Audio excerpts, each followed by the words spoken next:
E antes de você acompanhar a leitura que farei, em algumas partes, queria que você pensasse o seguinte: muitas pessoas imaginam esse mundo da seguinte maneira. Eu diria que talvez seja uma grande maioria. Eles imaginam esse mundo como um velho relógio de pêndulo, deixado em um canto da sala. As engrenagens desse relógio ainda funcionam,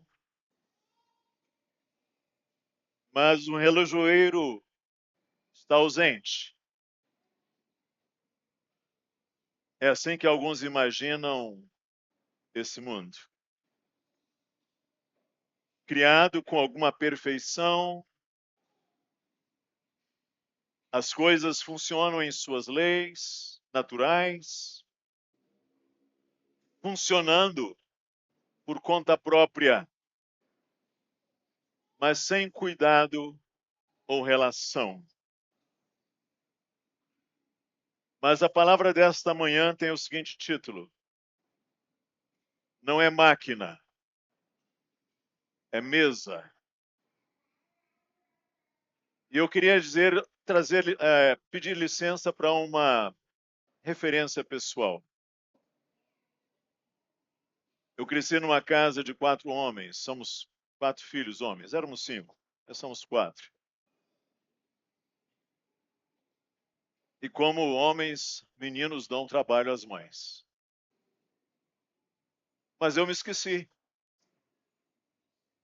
Me esqueci porque casei com Dona Nadir e tivemos 2 filhas. E filhas, gente, é muito diferente de filhos.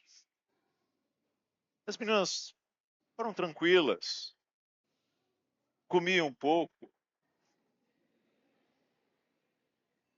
Mas agora vieram os 2 netos. Irmãos, é assustador. Eu me lembrei como as coisas eram. A mesa fica vazia em pouco tempo. E agora pense comigo. Uma criança acorda. Eu estive agora na casa do genro, minha filha. Uma criança acorda e encontra a mesa do almoço posta, ou a mesa do café. É pão, é leite, é fruta, é queijo, geleia, manteiga. Aquela criança acorda e já vem faminta na direção da mesa, mas não foi ela que preparou. Mas alguém que a ama, alguém que cuida dela. Eu queria dizer para você o que esse salmo vai dizer para a gente. É que assim é o mundo. Cada manhã ele está posto com luz, pão, água, vinho e canto. A criação não é uma funcionalidade impessoal, mas cuidado amoroso, invisível. O Salmo 104 é um hino poético que segue o ritmo da criação de Gênesis 1 com uma ênfase teológica e doxológica. Apresenta a Deus como criador, sustentador e renovador do universo. Não apenas em seu ato inaugural, mas no seu cuidado contínuo com tudo o que fez.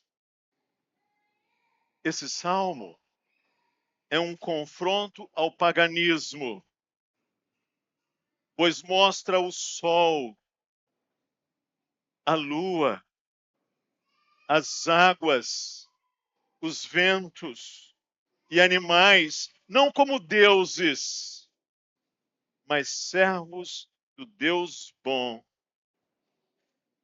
Este salmo nos ensina que a criação, em sua ordem, em sua beleza, em sua renovação constante, é sustentada a todo momento pela bondade sábia, fiel e gloriosa de Deus. Nós vamos ler esse salmo em 3 partes.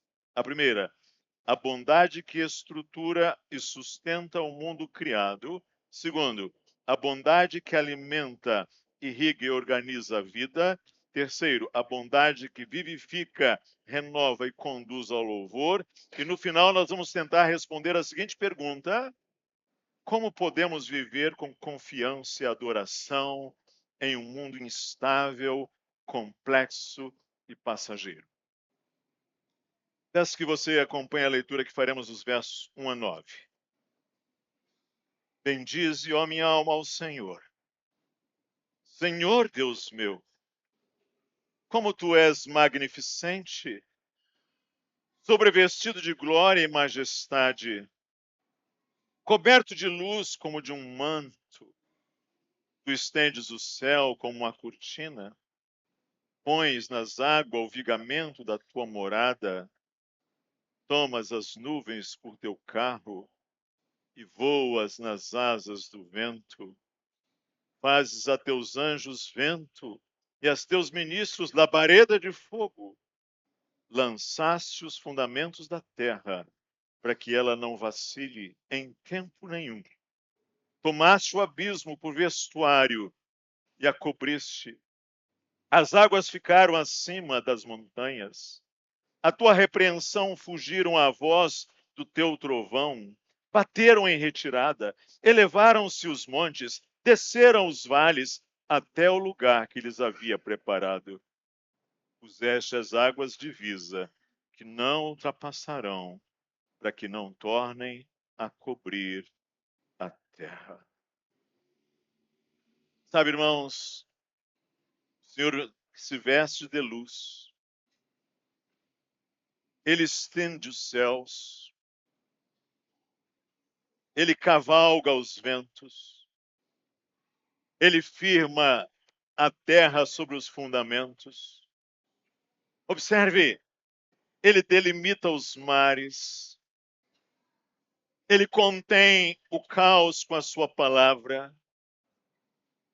O que esses primeiros versos estão dizendo? Para nós, que a criação de Deus não é alguma coisa instável. Ela não é instável porque ela é sustentada pela bondade fiel e soberana de Deus. Ou seja, é esse Deus que o salmista bendiz, esse Deus magnificente, sobrevestido de glória e majestade, coberto de luz como de um manto, é Ele quem está estendendo esse universo e sustentando todas as coisas. Ou seja, é a bondade de Deus que estrutura o cosmos e preserva a sua habitabilidade com firmeza e ordem. Eu falei dos meus netos aqui há pouco, mas eu preciso dizer que eles cansam. Porque a criança tem uma energia que a gente não tem. E quando a criança gosta de uma brincadeira, ela quer que a gente repita aquela brincadeira 101 vezes. Não é verdade, gente? Repete de novo e canta e de novo. E eu me canso porque eu não tenho a energia dela. Agora observe isso, é importante. A criança repete porque tem energia. Eu, Gilson Santos, me canso porque já estou cansado. A criança repete porque tem energia, porque tem vitalidade. Tem um pensador católico chamado Chesterton, ele diz assim, nisso ele acerta. Ele diz assim: eu não me levanto todas as manhãs. A variação, porém, não se deve à minha atividade, mas à minha inação. O que ele está dizendo é o seguinte: tem dia que eu levanto tão cansado que eu não consigo me levantar. Ora, para usar uma frase popular, pode ser que o sol levante-se regularmente, porque nunca se cansa de levantar-se. A sua rotina pode provir não de uma falta de vitalidade, mas de uma torrente de vida. O que eu quero dizer pode ser observado, por exemplo, nas crianças, quando descobrem algum jogo ou brincadeira que gostam muito. Uma criança balança ritmicamente as pernas devido a um excesso e não a uma ausência de vida. As crianças têm vitalidade abundante, são impetuosas e livres de espírito e, portanto, querem coisas repetidas e inalteradas. Elas sempre dizem, a criança diz assim: faz de novo. E o adulto faz de novo, até quase ficar morto. Os adultos não são suficientemente fortes para exultarem na monotonia, na repetição. Agora observe o que esse pensador diz.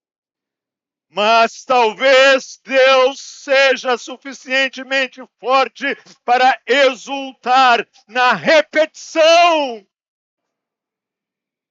É possível que Deus diga ao sol todas as manhãs: faz de novo.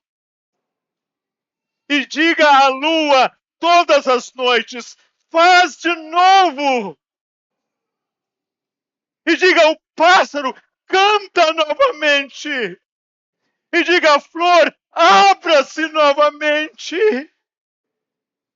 E talvez o que nós achamos que é apenas um velho relógio pendurado, seguindo as suas leis naturais, funcionando sem relojoeiro, seja na verdade esse Deus bom dizendo-nos manhã após manhã: faz de novo.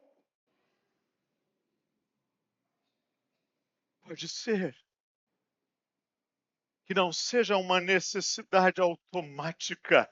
Ele diz aqui que faz com que todas as margaridas sejam iguais. Pode ser que Deus faça cada margarida separadamente, mas não se canse de criar cada uma delas. E ele vai dizer aqui: pode ser que nosso Deus tenha um eterno apetite de infância, pois nós pecamos e envelhecemos. E o nosso Pai é mais jovem do que nós.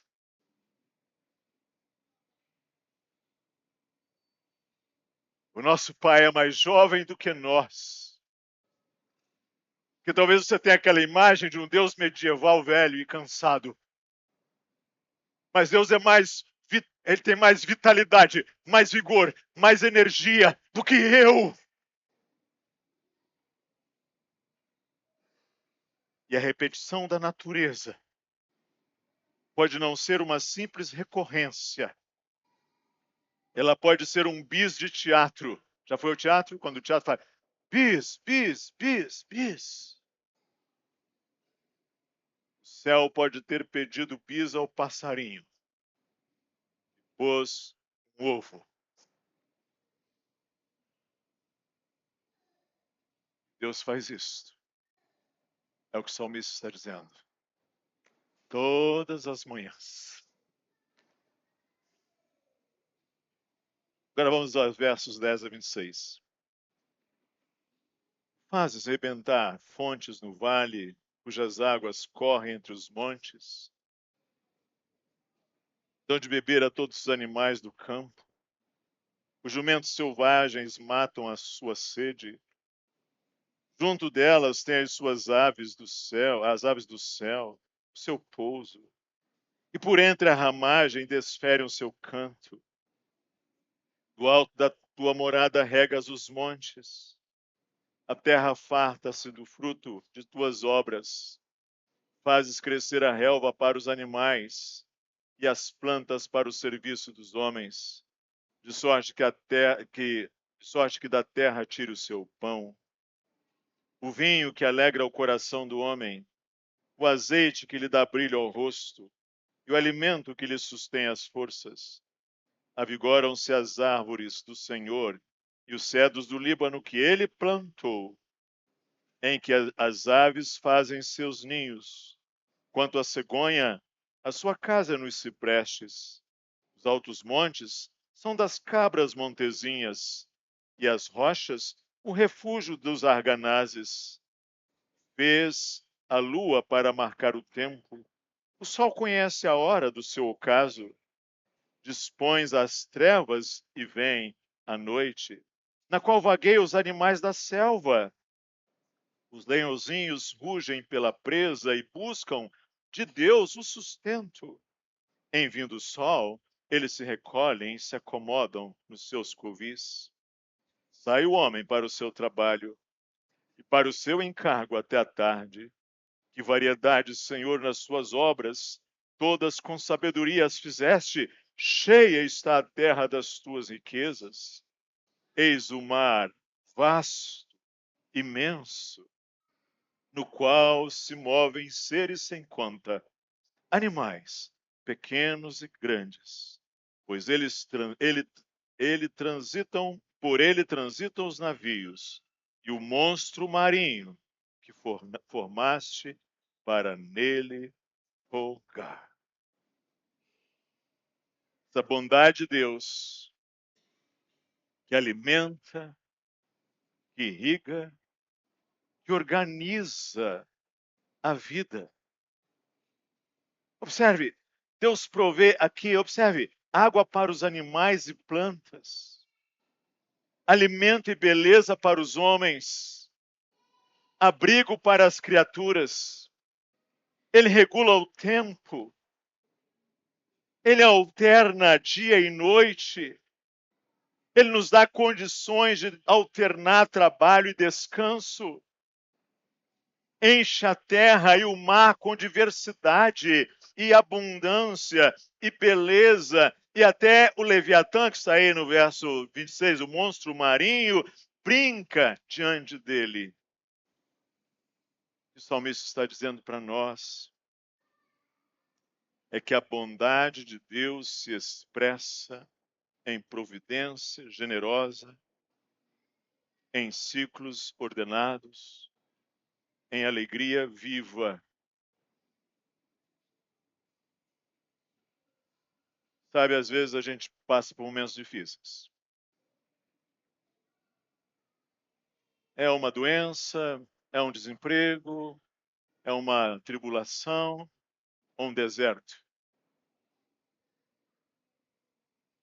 E a gente pergunta, pastor Gilson, essa mesa agora, a minha mesa está meio vazia. Tem uma pergunta no Salmo 78, verso 19, que o povo pergunta assim: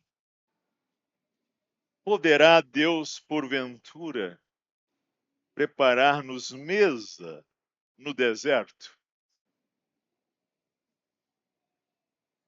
Então, uma boa pergunta para você, que está vivendo agora, justamente nesses dias, a sensação de que a mesa não é tão farta. Poderá Deus, porventura, preparar-nos mesa no deserto? E o Salmo 104 responde sim. E o Deus fez isso no deserto. E no momento em que aquela geração murmuradora, idólatra, questionadora, presentista, questionou a fidelidade de Deus, o Senhor deu o maná, alimento dos anjos. Então tenha segurança. O Senhor pode sustentar e preparar uma mesa para o seu povo no deserto. E Ele faz isso. Vamos ler os versos 27 a 35. Todos esperam de ti que lhes dê de comer a seu tempo. Se lhes dás, eles o recolhem. Se abres a mão, eles se fartam de bens. Se ocultas o rosto, eles se perturbam. Se lhes corta a respiração, morrem e voltam ao seu pó. Envias o teu espírito, eles são criados, e assim renovas a face da terra. A glória do Senhor seja para sempre. Exulte o Senhor por suas obras. Com só olhar para a terra, ele a faz tremer. Toca as montanhas, e elas fumegam. Cantarei ao Senhor enquanto eu viver. Cantarei louvores ao meu Deus durante a minha vida. Seja-lhe agradável a minha meditação, e eu me alegrarei no Senhor. Desapareçam da terra os pecadores, e já não subsistam os perversos. Bendize, ó minha alma, ao Senhor. Aleluia. Esse bom Deus, a bondade dele é que vivifica. A bondade dele é que renova. E veja, a bondade dele conduziu ao salmista ao louvor, como você vê aí parte do verso 31. Toda criatura depende da mão e do fôlego de Deus. Ele dá, retira e renova. As coisas estão nas mãos de Deus. Você que está aqui gestante, seu filho que vai ser gerado, ou sua filha, está inteiramente nas mãos de Deus. Foi assim conosco? É assim com vocês? No dia que a nossa filha chegou em casa, me deu aquele frio na barriga, tive quase que uma diarreia de tanto medo. Falei, o que eu vou fazer agora, Senhor? É uma criança. O que a gente faz com isto?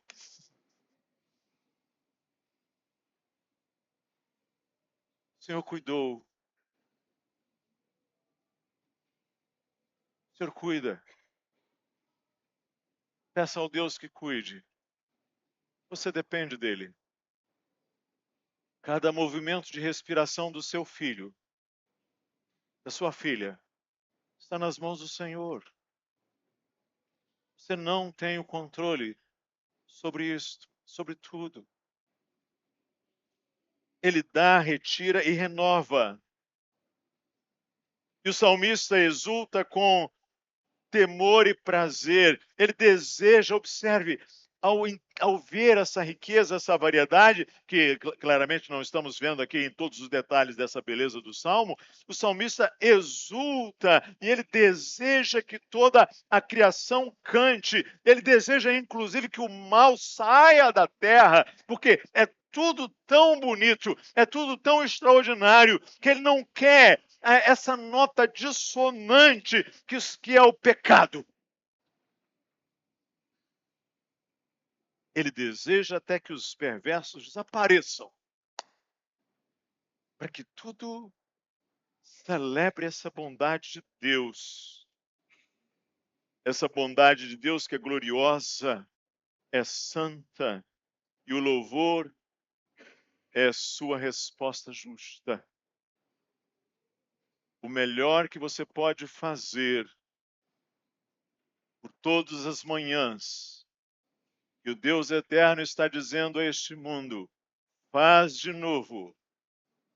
O que você pode fazer é louvar, é celebrar, é adorar, é agradecer. Essa bondade de Deus que vivifica e renova a criação e por isso ele é digno de louvor eterno. Eu queria agora pensar nesses últimos minutos que nos restam. Como que nós podemos viver com confiança e adoração em um mundo instável, complexo e passageiro. Primeiro, observe, confiemos, porque o mundo, gente, é sustentado pela mão fiel de Deus. Esse Deus que está, o Senhor estabeleceu o seu trono no céu. O sol não nasce porque resolveu por conta própria nascer. É o Senhor que está cuidando e sustentando e regando a terra, como o jardineiro faz com o jardim. É o Senhor quem está sustentando-nos dia após dia. E a nossa esperança não está em sistemas humanos, mas no Criador que firma a terra. E nós podemos viver, em segundo lugar, com gratidão. Porque tudo que temos vem das mãos do Senhor, Deus. Ok, como diz aqui o verso, verso 15. O ser humano vai lá, coloca a uva no mosto, fabrica o vinho. Ou o ser humano vai lá, planta a oliva, acolhe as azeitonas, produz o azeite. O ser humano, como diz mais lá na frente, verso 23, sai cedo para o seu trabalho, volta à tarde, depois de ter feito o seu encargo, e ele vai dizer assim: fiz isso porque sou capaz de fazer sozinho. Não. Fez isto que o Senhor permitiu a você fazer. A nota fiscal que você tirou, aquele último trabalho que você realizou, aquela planilha que você completou, aquela semente que você semeou, aquele dia de trabalho que você exerceu. Você não fez isto porque você é um super-homem. Você fez isto porque o Senhor tem sustentado você, por sua bondade. E ainda te dá uma coisa, te dá privilégio de tornar essa mesa rica, colocar o azeite, de colocar o vinho, de colocar o alimento. E aqui tem cozinheiras extraordinárias aqui nessa igreja, nesta manhã. Elas são extraordinárias. Mas sabe o que elas usam? Foi Deus que fez. Elas tornam essa coisa mais bela, porque o Senhor nos dá esse privilégio. Mas foi Deus que fez.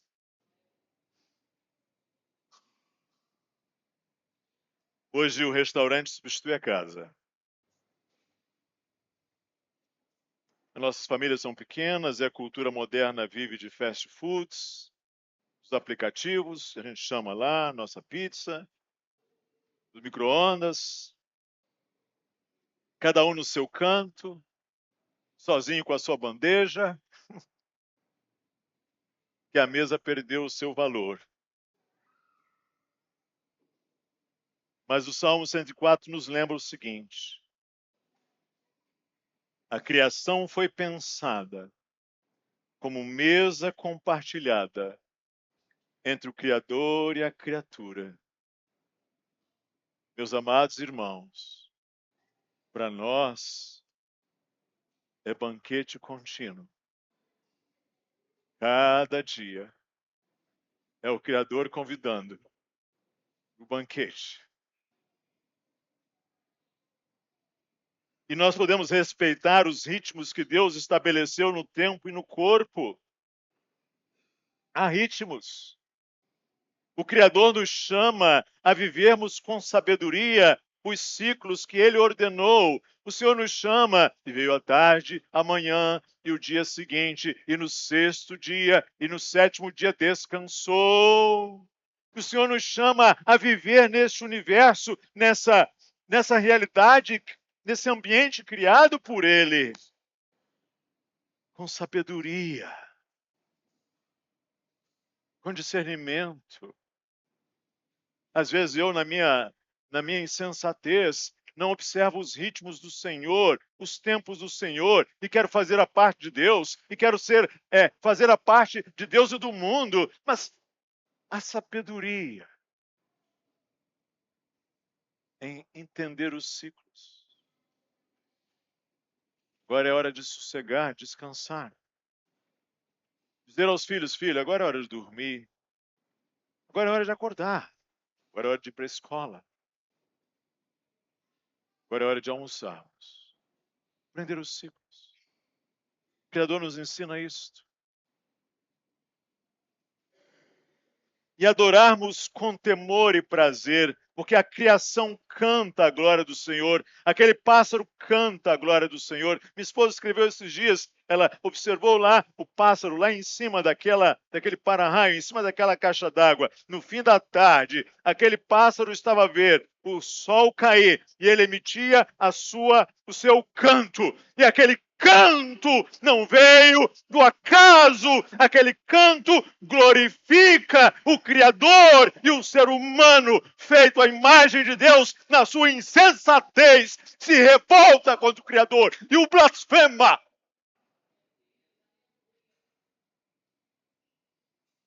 E espezinha a bondade de Deus. Os pássaros e as flores estão louvando e convidando-nos a louvarmos e convidando-nos a exaltarmos o nosso Deus e esperarmos com esperança que as coisas que neste mundo hoje são desafinadas, o Senhor julgará o mal e restaurará e aperfeiçoará e consumará todas as coisas.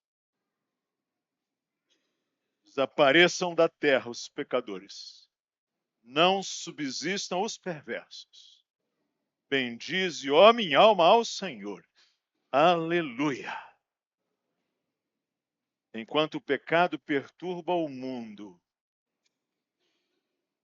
parece que o pecado está ganhando raízes. Nós ansiamos pelo dia em que só o louvor, irmãos, permanecerá. Só o louvor permanecerá. Dias atrás eu lia um sermão de um pastor puritano chamado Samuel Lee. Ele pregou esse sermão em 1677. Ele diz algo interessante a certa altura.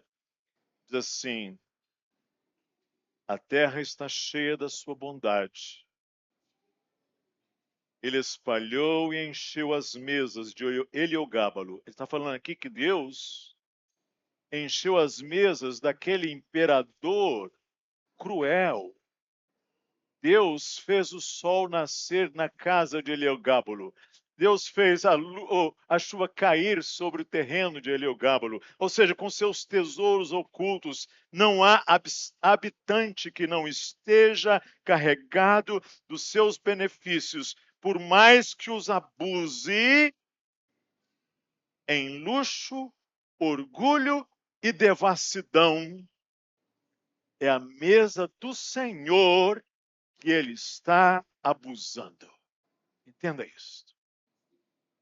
Aquele ímpio e perverso que usa as coisas de Deus e as blasfema e faz mau uso e é beberrão, é glutão, é irresponsável. O que ele está a fazer é exatamente isso. Ele está fazendo mau uso da mesa de Deus. Mas eu queria terminar trazendo uma lembrança para você. No Novo Testamento, não esqueça disso. O Novo Testamento declara que todas as coisas foram criadas por Cristo, por meio de Cristo. E mais, foram criadas para Cristo. Por Ele, por meio dele e para Ele. Colossenses diz isso, 1,16. Hebreus vai dizer que Ele é o agente da criação, o sustentador de todas as coisas. Romanos vai dizer que Ele é o reconciliador da criação caída. E na cruz Ele começou a restauração do mundo. E em Cristo a bondade de Deus se revelou a nós não só como beleza, mas como graça salvadora.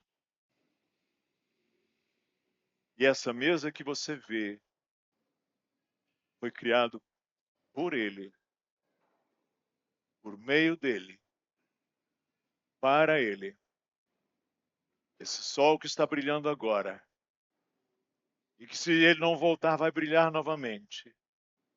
E aquela flor que abriu no seu jardim ontem, e aquela chuva que nos regou aqui em São José dias atrás. E essas coisas foram feitas por Ele, meio dele e mais, para Ele. Sabe para quê? Para que no final das contas, nós possamos glorificar o Filho de Deus. Eugênio arrumou a mesa dos meus netos e eles vieram e fizeram aquela limpeza. Não sobrou nada, nem o último carocinho de uva.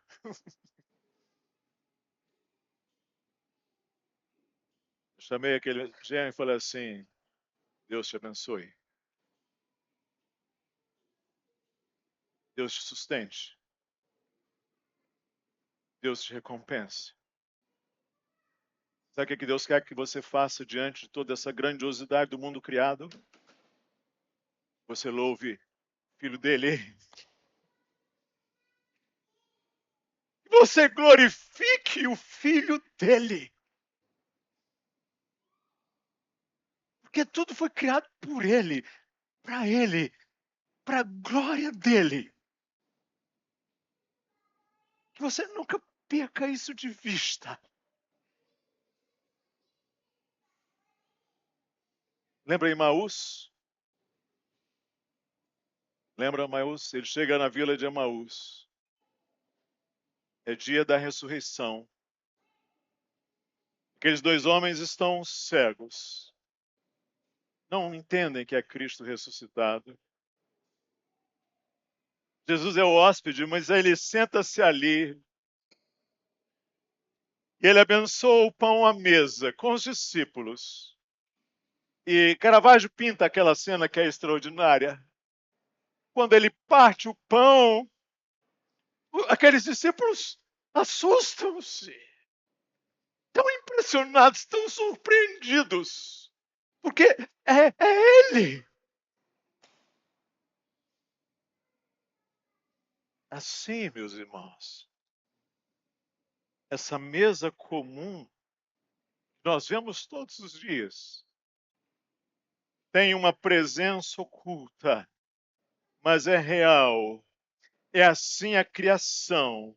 Tudo parece normal, até que você perceba que há alguém à mesa. O mundo não vê, mas você vê. E hoje, na hora do almoço, quando seus filhos estiverem lá famintos igual os meus netos, ou mais, porque há outros mais, e o pão for partido, que você glorifique a Deus e ao seu Filho. Que é isto feito por Ele, para a glória dEle. E diante de tamanha bondade, não endureça o seu coração. E se você vive como se tudo isso fosse seu por direito, volte-se hoje em adoração ao Criador. E a você que anda cansado e instável, olhe para o mundo que canta, esse mundo que ainda canta, esse planeta sofrido que ainda canta, e você então possa ouvir: bendize, ó minha alma, ao Senhor. E a resposta do justo é cantar com esperança, é viver com reverência, é esperar com firmeza o dia em que só a bondade de Deus estará visível e presente. E que venha Cristo logo. Maranata. Vamos falar com o Senhor? Senhor, nosso Deus Criador, louvado seja o Senhor por tua bondade, que sustenta, que limita, que alimenta, que renova toda a criação. Dá-nos olhos para ver a tua mão em cada flor, em cada animal, em cada ciclo do dia. Porque nós somos uma geração incrédula, materialista, indiferente. Ensina-nos a viver com reverência e gratidão, reconhecendo que tudo vem de ti. E prepara-nos para o dia em que só o louvor habitará os novos céus, o novo céu e a nova terra. O Cristo Jesus, o Logos, o Criador, o Verbo, o Redentor, nós oramos. Amém.